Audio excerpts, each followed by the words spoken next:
Welcome to Between Two Chairs, Demystifying Commercial Real Estate, the podcast that brings you the latest insights and trends on the South Florida commercial real estate market, with your hosts, Fernando Arencibia Jr. and Jennifer Woolman. In each episode, we dive into the world of commercial real estate and break down complex concepts to make them accessible for everyone. Whether you're a real estate professional, a curious investor, or just interested in the South Florida market in general, Between Two Chairs is the podcast for you. So pull up a chair and join us.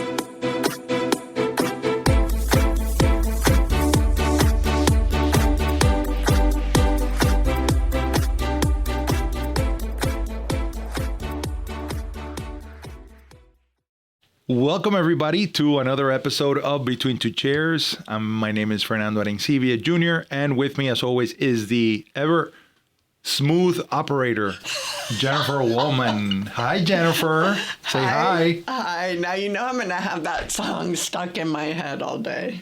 He always loves sticking songs in my head that go in like a little boll weevil in my brain for the rest of the day. I love it. I love it. All right. So what do we got in store for today? I know we're going to have some conversations about some things that are very technical but are very important to property owners in the state of Florida.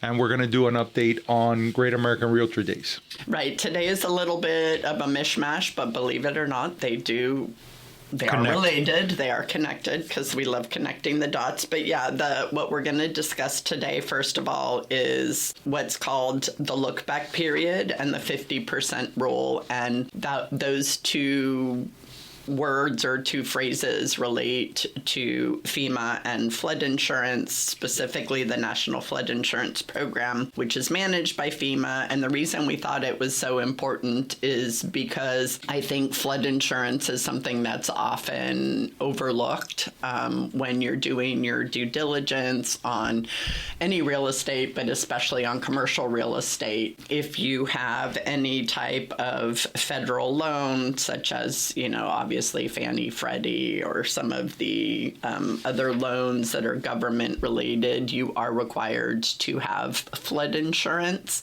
and flood insurance is not covered in most commercial policies. So I thought it was important. I didn't know the extent of how much this can affect a property until we heard from Cindy Hayden, who is our Florida realtors guru on everything flood related, both just from a policy standpoint and from personal experience.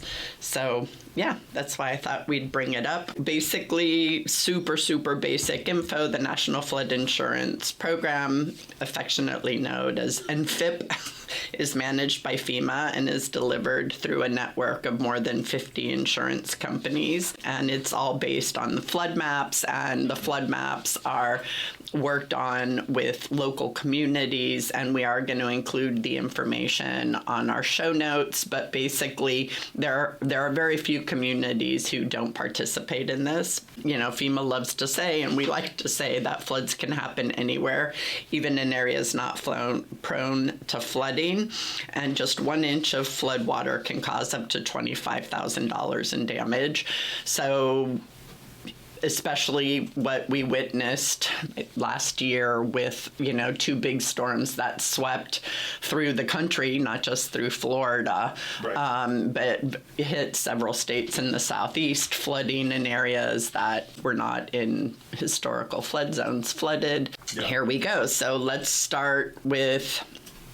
What do you want to start with, the look-back period or the 50% rule? They're both related. I think these, they are both related. And I think what's important here is that this is an issue that is a bit complex, right? There is a way to understand the ramification that it has. So I think that it's difficult to talk about one without talking about the other because of how related the look-back period is to the 50% rule. So you want to break it down as an example? The look-back period basically states that if there is a flood claim on your property, they're going to look back. The insurance company, FEMA, is going to look back X number of years to see how much the building has been improved. And I believe in the state of Florida, the look back period is 3 years, correct? No, well, it depends on the county. So in some places you have a 4-year, 3 years, so it really depends on. Okay, so it's very county specific. So again, we're trying to give you a general.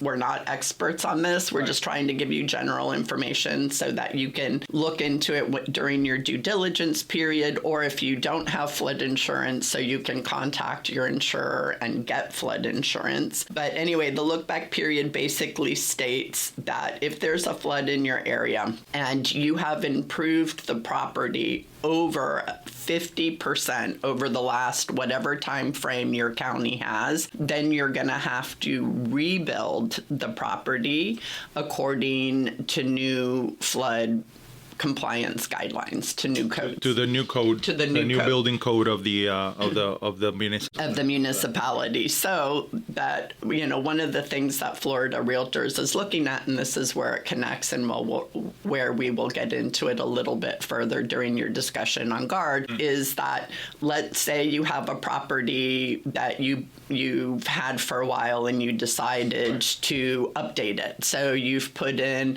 impact resistant windows, you've put on a new roof, and this is over the last X number of years, and all of a sudden you have a flood incident. If they look at those improvements and they go backwards, they consider those improvements that you made to strengthen and make your property more resilient. They include that in the 50%. So what Florida Realtors is trying to do is to have the look back period reduced to 1 year. Correct. So if I may, cap the limits, right? Right, exactly. So imagine that you're buying a house that was built in 1975, and you buy it this year.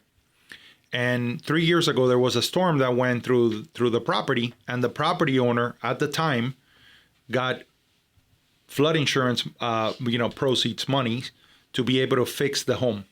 Let's say that the value of the home without the land is $200,000 let's say $300,000, right?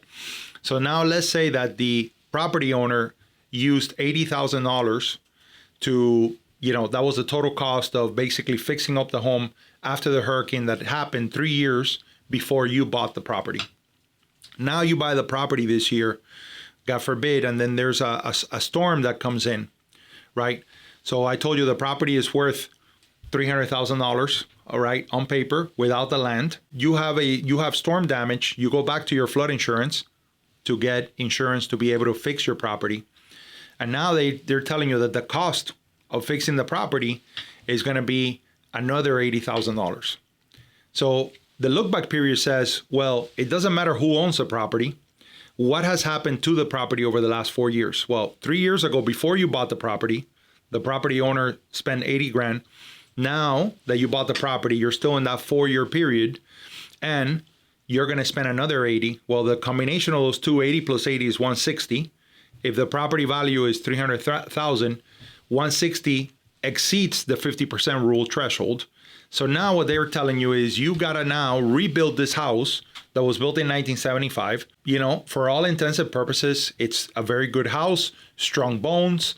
It will keep, right? All you're doing is trying to fix the damage, right? Which probably did not structurally damage the property, but it's just the normal damages that are incurred when you have flooding during a storm, right? But now because you broke that 50% rule, they're telling you that now you have to rebuild that house to 2025 building codes, right? Which can be prohibitively expensive. And most property owners don't even know that this rule exists. They get flood insurance. They're in a flood zone. They get flood insurance.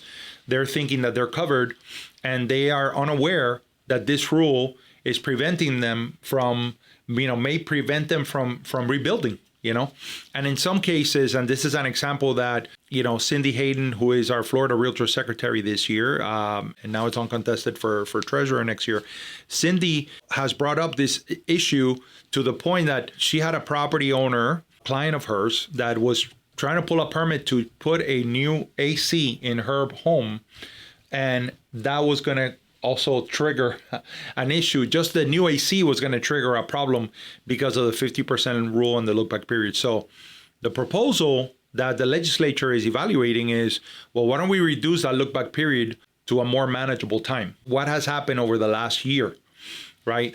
So that we prevent some of these unintended consequences of having this rule. And they're also considering caps so that it's limited to substantial damage and substantial improvements. So one of the concerns that we discussed is that you want to make sure that one law or one rule or one policy, in this case, the 50% and the look-back period, isn't conflicting with the other incentives that are being done on a national level and on a local and state level to make properties more resilient and more sustainable, right? Yeah. So the fact that the look-back period and the improvements include things that are not storm-related at all, right?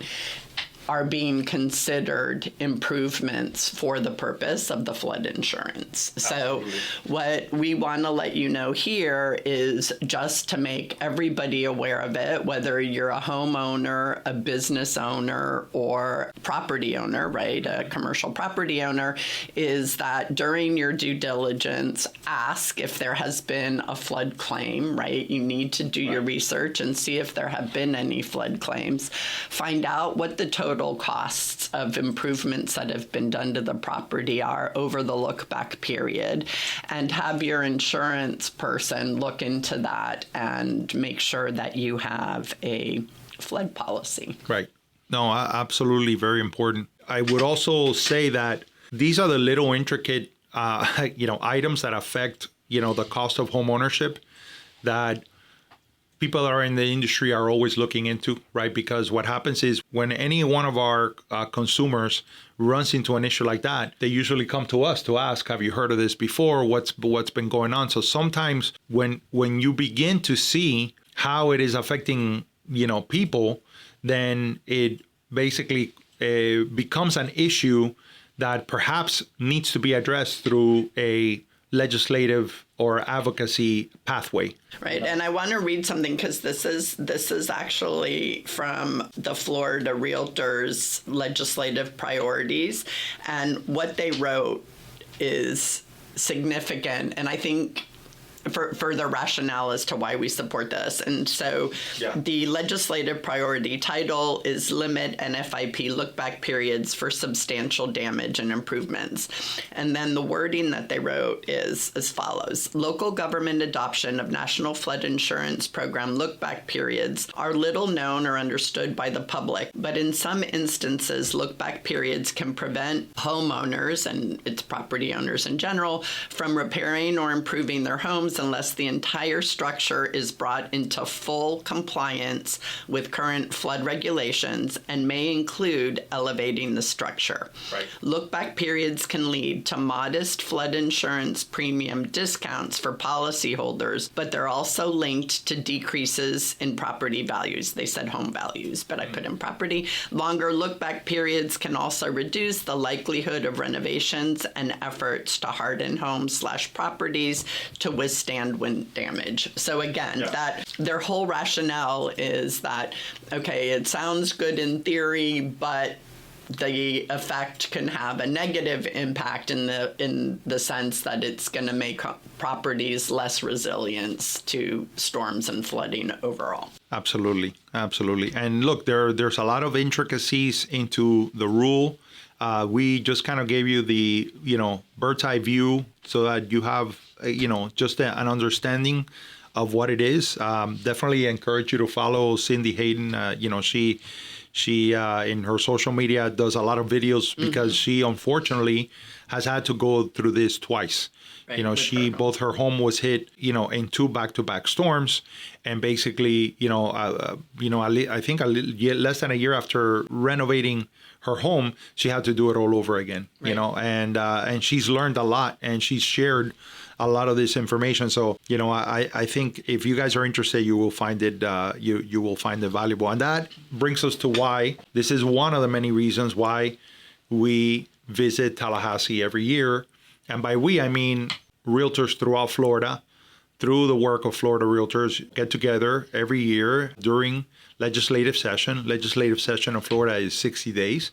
So we usually go early in session, within the first 3 weeks or so.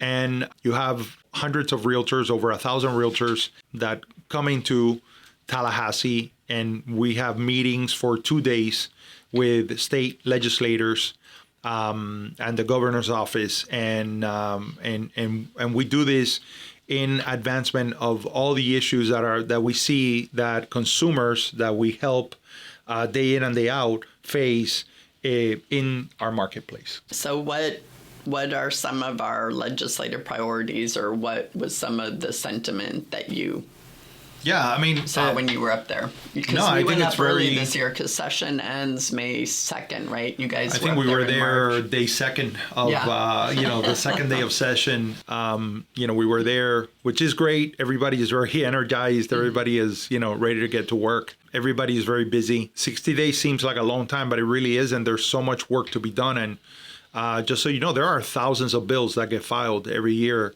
Not all of them make it. We're right in the middle of session when we're recording this episode. By the time this episode airs, we're going to be about 2 weeks away from session being over. This midway of the session, the start of week 5 is really when a lot of bills, begin to die down.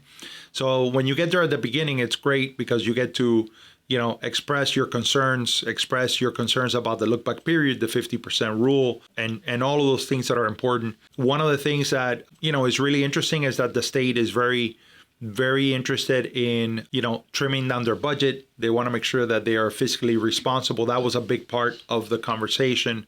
Obviously, insurance becomes a big part of the conversation year in, year out. Now that we are a few years removed from the tort reform that was enacted a couple of years back, two or 3 years back, we're starting to see and monitor how that has affected the insurance market. We're seeing insurers come back into the state, and the legislature is very interested in making sure that those changes are actually, helping the bottom line of consumers, both on residential and commercial properties. Even though there are distinct differences, it affects both the commercial property owner and the single family homeowner as well. Condos is at the top of everybody's conversation, just based on all the changes that were prescribed after the tragic collapse of Surfside Towers. And so, conversations abound about, how to enact and enforce all of the changes that were prescribed to the condos. We always advocate to have more transparency, so that consumers really have all the right information about condominiums and about the entities that are running the governance of these condo associations. And the Live Local Act, which has been very successful, and it was one of the most ambitious programs in regards to affordable housing and so many things that are packed into it. Year over year, there are usually tweaks that have been made to it. And in this year, we also see some of that, come into play. One thing that has to do with home affordability is I have always been told by people that focus all of their attention on home affordability that there is no magic pill, that it's going to require multiple venues in order to address home affordability. And one of them is to allow for, the building of ADUs, which, we have in some municipalities like Miami-Dade County. Accessory dwelling units. Exactly, accessory dwelling units. Also known as granny flats. There you go.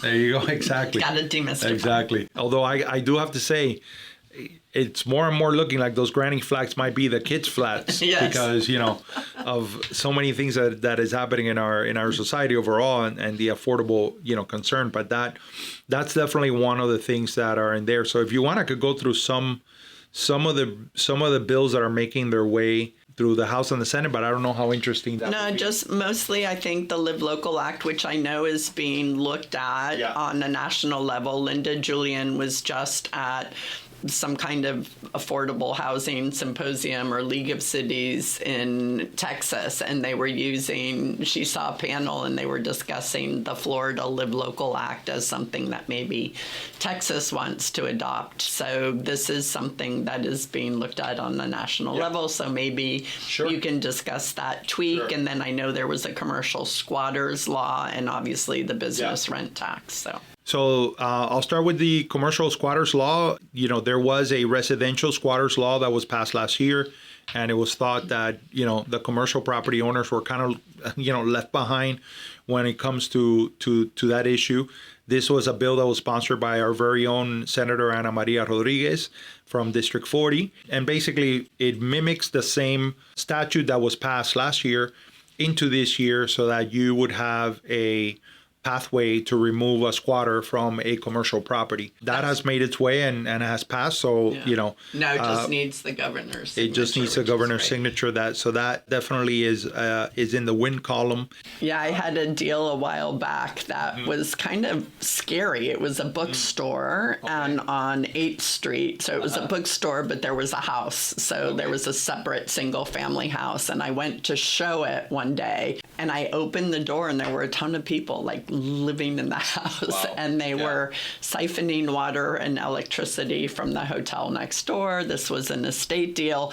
And one, they ran out, what are you doing here? Two, the place was a health hazard, obviously. Right. And then every time I went, so we had to get a no trespassing sign. Every time I went, we had to get locks changed all the time. And I always had to contact the sheriff or the police department to escort us because showings were a nightmare. And it's not like it's not really an eviction process, right? Because there's no lease, there's no anything, and no matter what you do to protect the property, they kept getting in. So this law would have come in handy for sure, for sure. No, definitely an important bill and an important statute that hopefully will get the governor's signature soon. There were multiple bills that have to do with changes to the Live Local Act. I think the one that looks to be making its headway, it still has to go through a couple more committees, but it looks like, there is the intent of moving it forward, has to do with changes to the, or expanding the land use mandate for affordable housing to sites owned by religious institutions. And so, that way church lands and, religious institutions that own land can also be a part of developing affordable housing in their land, and also for planned unit developments. So if you had a PUD, a planned unit development that maybe you wanted to rebuild, that would allow for the utilization of the guidelines that are in the Live Local Act into these planned unit developments. It also will mandate local governments to allow accessory dwelling units in all areas that are zoned for single-family residential use, and will prohibit local governments from enacting what they call, what some of them would call a building moratoria, or a zoning in progress, kind of approach, which is a way for municipalities to kind of delay making, allowing for construction, just to say we have a moratorium on building. Part of the affordable housing issue that we have was started, 13 years ago when we stopped building, as a result of the housing crisis. And so we are very far behind. So now it's not the time to slow down construction. We need to increase the number of units. And then definitely on the business rent tax, there is great, desire by the legislature to just get rid of the business rent tax completely. The likelihood is that, that we're going to see maybe for them to cut it another 50% from where it is today. So from the 2% statewide to go to 1%, with the idea that perhaps next year we'll see the full elimination of the state business rent tax. Now, remember, some municipalities have an add-on to that tax, which is, 1% in Miami-Dade County. Broward has one, but that has to be advocated at a local level, right? But at a state level, we've done a huge heavy lift. It went from 6% to 2%. That took over a decade to make that happen. And now we are getting very close to the point where this could, perhaps in the future, in the very near future, stop being a talking point at a state level. Yeah, which would be really nice because we're the only state in the country that has a tax on commercial leases. So that would be nice. Yeah, and in terms of the Live Local Act there, we've been seeing now that there are more and more projects planned. So I know there's one that was proposed by Keystone Holdings for doing a project in the Blue Lagoon area, which I know you've done some work with office space there. I think that's a great area for multifamily. And, there's a lot of conversations nowadays about how the vacancy rates are up and the rents are getting lower. There's a push, some push down on the rental rates. But the reality is that also slows building, and between the cost of land and the cost of construction, it's not going to take too long for us to be behind again. We're already behind total number of units on a nationwide level. So having more of these plans in the pipeline is helpful to bringing the rents down. Absolutely. And I do want to just kind of say that, to me, when you're looking at all of these changes, if you have ever interacted with the Apple Music program, sometimes you'll put the name of an artist, especially an established artist, and they have a playlist called Essentials. So basically, these are all of the top hits. These are the ones that they're more familiar with. But then there are usually two other sets, and one cuts is called Deep Cuts, and then the other one is called Inspired By. So Deep Cuts is basically other songs in their catalog that are maybe not as popular at the time, but it just lets you to go a little deeper. For me, as an agent and as a broker, if you're a practitioner, if you're an investor, more specifically, right? You look at, okay, so I can understand the market. I'm looking at a property. I understand the cap rate. I understand the cost. What is the capital expense that I would have to do? I evaluate that. Maybe I know a little bit about the area, what's happening in the area. But now when you begin to see, well, what are the laws, both at a local municipal level, at a state level, and at a federal level, that are affecting my business, and maybe changes that are coming down that maybe might change the way that I look at this parcel of land, the way that I look at this property.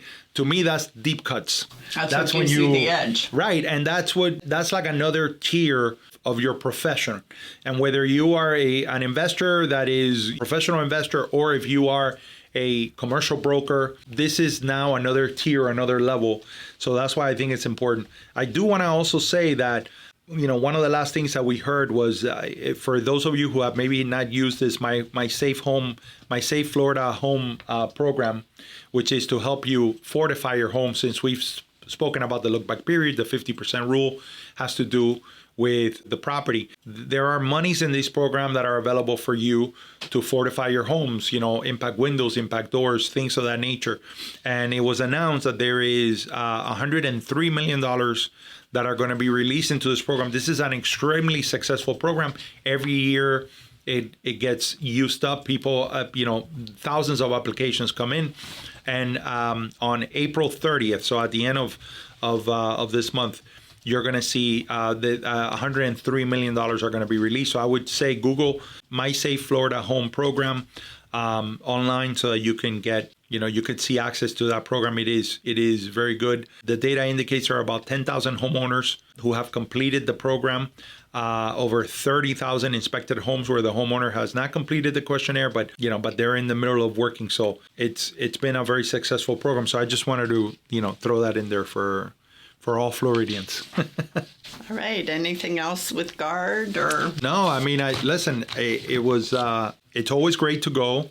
I think people would be surprised as to how conversational the meetings are and how, I wouldn't say the word informal, I'd just say how great the interactions are between the legislators and the practitioners that go and basically share the information. And the questions that most of them ask are very good questions. They want to get feedback from us. They want to get feedback from what are you hearing from your consumers, especially when it is that has to do with certain laws that were implemented, statutes that were passed maybe 2-3 years ago and how they're affecting. Kudos to a lot of them that are addressing this condo issue, which is a significant condo issue in South Florida specifically, but really it affects all of Florida, but more specifically South Florida, because that's where the bulk of the condo inventory in the state of Florida is. And I would just say it's a great experience. It's great to get involved. You learn so much, and really we always aim to bring back as much value as we can to our customers by remaining engaged and just,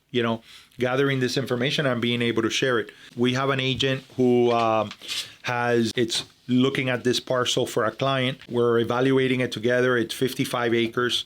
It's a PUD, it's a planned unit development. And it's really interesting how, knowing that this bill is coming down the pipe, and all credits to him for being aware, well, this is happening, how would that affect the valuation of this property and of the value of the land? And so now we're monitoring what is happening there to see what, if any, application it will have, how it would change the valuation of the land. So and that's where you really, as a broker, have the opportunity to add the most value, because those are things that his client was not aware that was even in the pipeline, that is even a possibility. Right. So, right. And he was looking at applying the Live Local. And I just want to give a shout out, you were saying, sure, regarding the condo issue, to our local legislators, Jason Pizzo and Vicky Lopez, who have really been spearheading their opposite sides of the aisles. One's a Democrat, one's a Republican, but they've come together on this issue.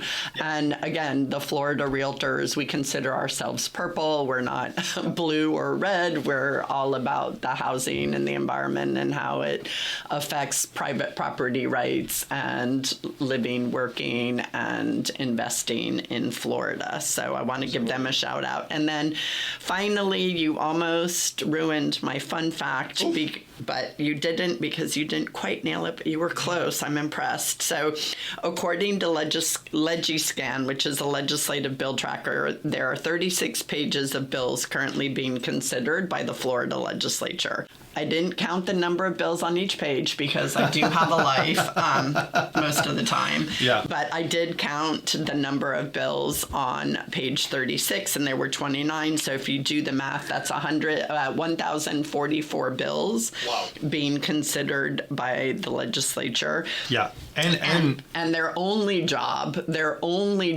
is to do one thing, and that's to pass a balanced budget. Right. So that's a lot of bills. And I just want to give a huge, huge shout out to our Florida Realtors advocacy team. They do an amazing job keeping track of all of the bills and seeing which ones affect any of our priorities, or if it isn't in our priorities, if it's something that should be. So huge shout out to them. And Jennifer, I think we should put in the resource that we have for the podcast, we should put, and you could Google it, just Google Florida Bill Tracker, and you could go to the site, and you can track any bill and see where it is. You can read the full language of the bill. You can read a summary. You could read any amendments that have been proposed.